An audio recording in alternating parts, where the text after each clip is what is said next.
Welcome back to SnowRunner, guys, and today we're looking at a very interesting, very unique truck. Now, this mod is called the Z972, and it's based on the ZIL 4972, and what makes it very, very interesting and different from anything else in the game is the fact that it is a symmetrical 6x6.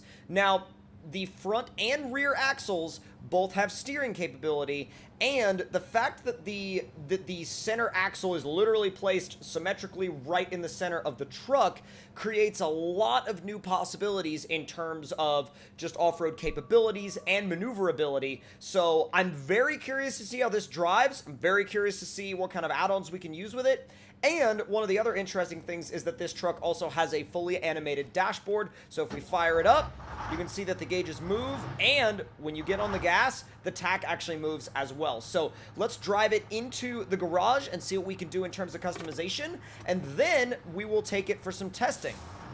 Now, it's also worth noting that the creator of this mod will be updating it in the future as well. So if there are some features that don't seem like they're fully there right now, I'm fully certain that they will be there later on in the future. And by the way, let me just say that this turning radius is wild. Look at that. Thing can basically turn as tight as it wants. That is insane. The turning rate, oh my god.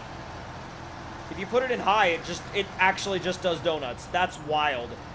That's absolutely wild. All right, let's take this thing into the garage and see what it can do. So we've got the ZE645 engine as well as the ZE645 modified. So we'll do that just to see, although it already seems like it's pretty fast. So if you're wanting a balanced experience to interface with your campaign playthrough, I would probably stick with the base engine. So Gearbox wise, we've got the Z645 and then ZG972 off-road. Now let's see, it says this will make most obstacles obsolete. At the cost of reliability, of course. We don't need reliability. We're in testing grounds. So we've got standard Z972, heavy duty, and raised. So I'm thinking that we'll try the raised one for now, and then we'll actually go back and try the heavy duty one for heavy cargo hauling. So we'll try raised. 55-inch comes standard. And, oh wow, you actually only get 3 tire options, and they're all 55s, which there's nothing wrong with 55s, don't get me wrong, but since you only get 1 tire size option, I'm probably just going to go ahead and go straight for the heavy-duty suspension. So let's see, Z972 Autonomous, Standard, Extended, and Experimental. Let's do Autonomous, just in case we do put it on its side. We've got the heavy crane, the flatbed, which, that flatbed is very elevated. That's odd. It's super high up. Now, let's see what else we've got. Sort of your general assortment. You've got saddle high and low. And I think I'm going to probably start this thing as a flatbed, and we will progress from there. And I'm going to do twin front-facing snorkels as well. Miscellaneous-wise, we've got cabin air conditioner, caged beacon, fairly simple roof add-ons. I'm going to do the angled sun visor, and we've got standard and variant 1 wheels. Now, you do also have a pretty decent variety of color combinations. I'm actually a fan of the color combinations on offer here. I'm going to stick with the base one, though. And then, of course, interior customization is not available yet for this particular truck. So let's leave the garage and see how this thing drives now with the upgraded gearbox and the high-end engine, the tuned engine. So trailer options-wise, we should have at least a small assortment. Oh, yeah. Oh, yeah, just about whatever you want.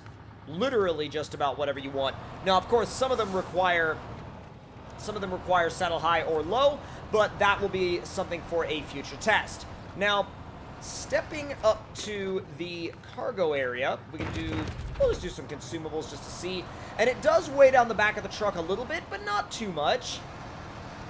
Man, if you throw it in high, it does take off pretty good. Now, we're going to put it through some of our standard testing, and also, I gotta say, it's very stable. I mean, you take it around a corner, even in high, at higher speeds, stays very, very flat, stays very, very stable. The truck has great body control, and the four-wheel steering, well, I should say front and rear steering, the combination thereof, does not make it wildly uncontrollable, and it also doesn't make it, like, super darty all over the place, because a lot of trucks with front and rear steer have that problem of being darty, whereas this one does not. Now, I'm curious to see what that approach and departure angle is going to do to this thing's climbing capability, but we'll find out right now. Oh, God. Ooh, that's a bit weird. All right, let's try low range, everything locked. It's trying to make its way. Oh, it's making its way. It had to find its footing, but it's... Yep, found the limit of its balance, that's for sure. Hey, if we fall directly on top of our cargo, does that mean we can pack it again? I don't think so. I think that, yeah, I think we're probably screwed. Let's spawn in an F-750 Fire Chief just to make this a very easy recovery.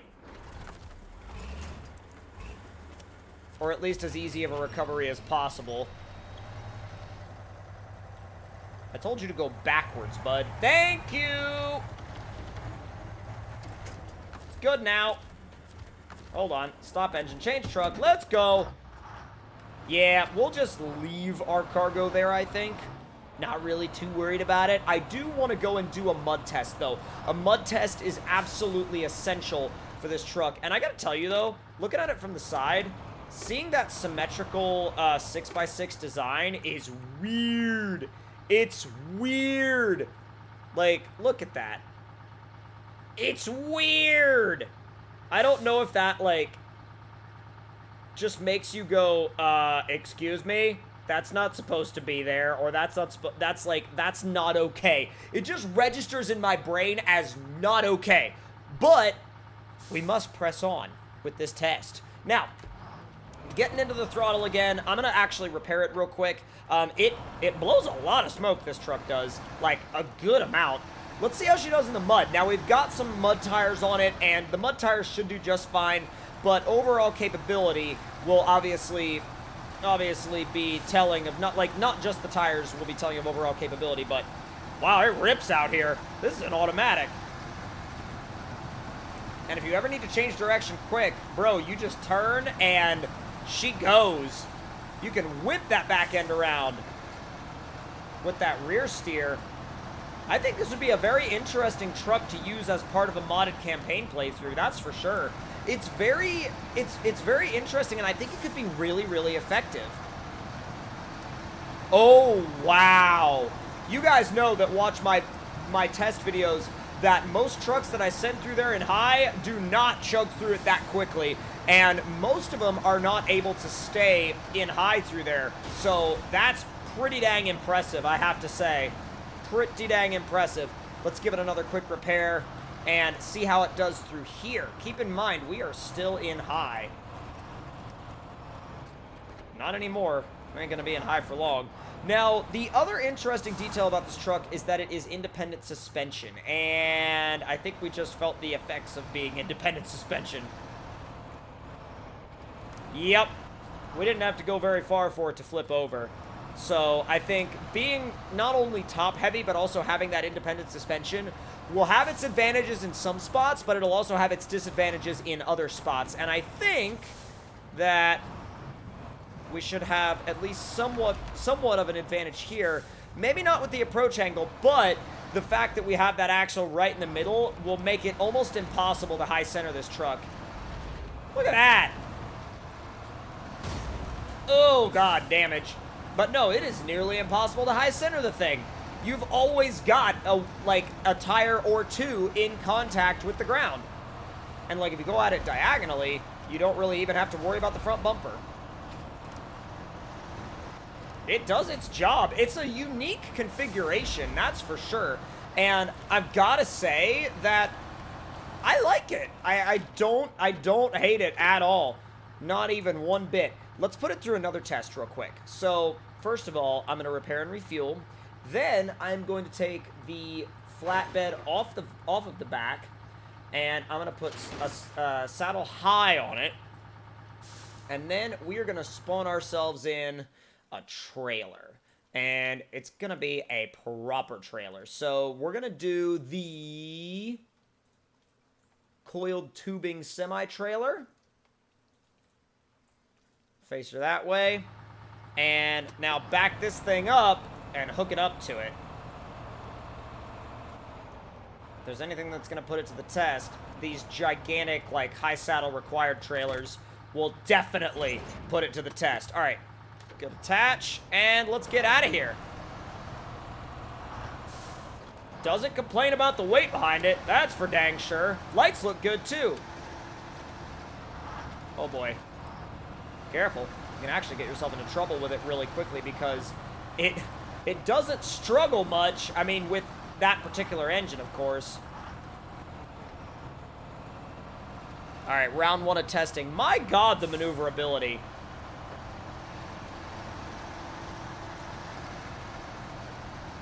Dude, I literally, like, threw it at this obstacle in high, and it said, okay.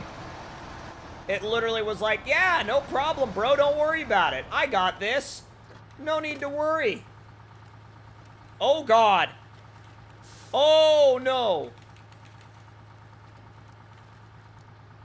I went to the map, and everything... The mouse is still here. Oh, boy.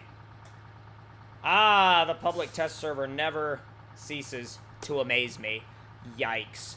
Well, I mean, I don't want to end the test like that. I really don't want to end the test like that, but I might have to. Has that ever happened to any of you guys? Let me know in the comments below. But if you enjoyed having a look at this truck, let me know your thoughts and opinions on it. Try it out if you would like.